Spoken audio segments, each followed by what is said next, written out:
Bonjour, dans cette capsule, je vais vous expliquer quand est-ce qu'on utilise les 4 types de c'est, puis je vais vous donner quelques astuces pour arriver à les différencier. Le premier c'est, donc le CES, est un déterminant démonstratif. Puisque c'est un déterminant, il va toujours être placé devant un nom. Quand je dis qu'il est démonstratif, ce que ça signifie, c'est qu'il va exprimer une généralité. Par exemple, si je dis la phrase « Ces arbres sont gigantesques », j'ai mon nom arbre et j'ai mon déterminant démonstratif c'est CES. Ici, les arbres ne vont pas appartenir à personne en particulier. Ils sont dans la nature. Donc, cette phrase-là va exprimer une généralité.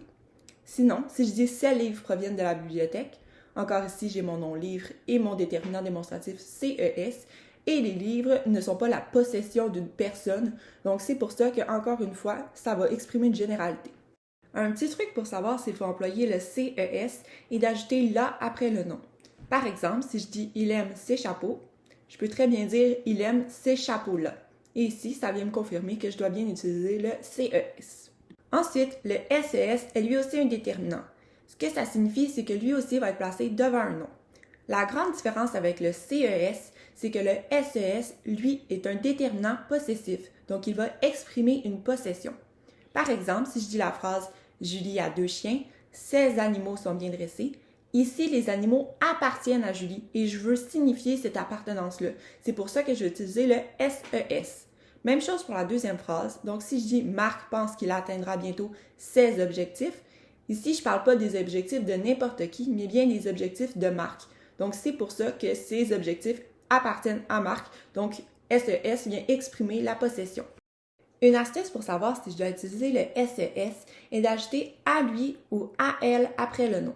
Par exemple, si je dis « elle est bien entourée, ses amis la supportent », je peux tout à fait dire « elle est bien entourée, ses amis à elle la supportent ». Et ici, ça vient me prouver qu'il y a bien possession, donc que je dois employer le SES. Quant à lui, le C''EST est la combinaison de deux choses, donc du pronom démonstratif « cela » et du verbe « être », qui forment ensemble la contraction C''EST. Je peux l'utiliser dans des phrases telles que « c'est à ton tour de jouer » ou bien « il me semble que c'est une bonne idée ». Le meilleur truc pour savoir si je dois employer le C''EST est de défaire la contraction. Donc, plutôt que de dire « c'est », je vais dire « cela est ». Par exemple, si je dis « c'est plus facile à dire qu'à faire », je peux dire « cela est plus facile à dire qu'à faire ». Donc, ça me prouve que je dois bien utiliser le C''EST.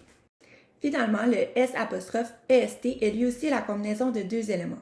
Cette fois-ci, on a le pronom personnel S' et le verbe être qui forment ensemble S''EST. Celui-là va toujours faire partie du groupe verbal parce qu'il va former mon verbe.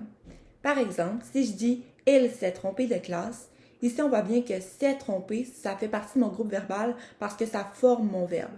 Même chose dans la deuxième phrase, « elle s'est rappelé un bon souvenir », s'est rappelé forme mon verbe, c'est pourquoi j'ai utilisé le S''EST. Autrement dit, le S''EST va former un participe passé pronominal à la troisième personne du singulier.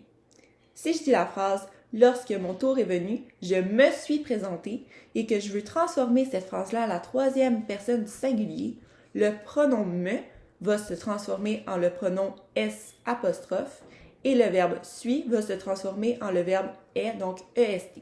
Ça va donner « lorsque son tour est venu, il s'est présenté ». Une astuce pour savoir si je dois utiliser le S''EST est d'ajouter lui-même ou elle-même après le « c'est ». Si je dis « il s'est cassé la cheville l'année dernière », je peux tout à fait dire « il s'est lui-même cassé la cheville l'année dernière » et ici, ça vient me confirmer que je dois utiliser le S''EST. Pour mettre en pratique ce qu'on vient de voir, on va effectuer un petit exercice ensemble.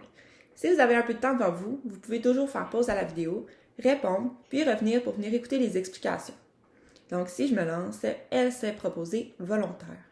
Ici, déjà, on peut supprimer les deux premiers c'est, donc le CES et le SES, parce que ce sont des déterminants et qu'il n'y a pas de nom dans ma phrase. Ensuite, si je m'attaque au C''EST, on peut le remplacer par cela est, donc je peux l'essayer. Elle, cela est proposé volontaire. Ça ne fonctionne pas. Ce qui me laisse avec le S''EST. Et le truc pour celui-là, c'est d'ajouter elle-même ensuite du c'est. Donc, elle s'est elle-même proposée volontaire. Ça fonctionne. Et en plus, j'ai mon verbe proposer. Donc, je sais que c'est bien le S''EST que je dois utiliser. Donc, elle s'est proposée volontaire pour laver ses voitures. Voiture est un nom, donc je sais que je vais devoir utiliser un déterminant. Si je sais le CES, donc ces voitures, je peux me demander dans le contexte de la phrase, est-ce que les voitures appartiennent à quelqu'un? Non, donc c'est une généralité, donc je dois bien utiliser le CES. Pour confirmer, je peux utiliser le truc qui est d'ajouter là après le nom. Donc, elle s'est proposée volontaire pour laver ces voitures-là. Ça fonctionne. Ma réponse est bien CES. C'est grâce à ce boulot qu'elle amassera un peu d'argent. Donc, encore une fois, ici, j'ai pas de nom. Donc, je peux éliminer des choix les deux options qui sont les déterminants. Si je continue avec le C''EST que je peux remplacer par cela est, donc ça donnerait cela est grâce à ce boulot qu'elle amassera un peu d'argent. Ça fonctionne, c'est bien le C''EST que je dois utiliser. Donc finalement, pour le dernier bout de phrase, et qu'elle pourra arrêter d'en demander à ses parents. Parent est un nom, donc je dois utiliser un déterminant. Ici, est-ce que les parents sont les parents d'une personne en particulier? Eh bien oui, ce sont les parents de elle, donc celle dont on parle depuis le début. Donc ses parents à elle, donc c'est une possession, donc je dois utiliser le SES. C'est ce qui termine la vidéo. Si vous voulez continuer de vous pratiquer, n'hésitez pas à aller chercher des exercices en ligne pour vous améliorer et je vous souhaite de passer une très belle journée.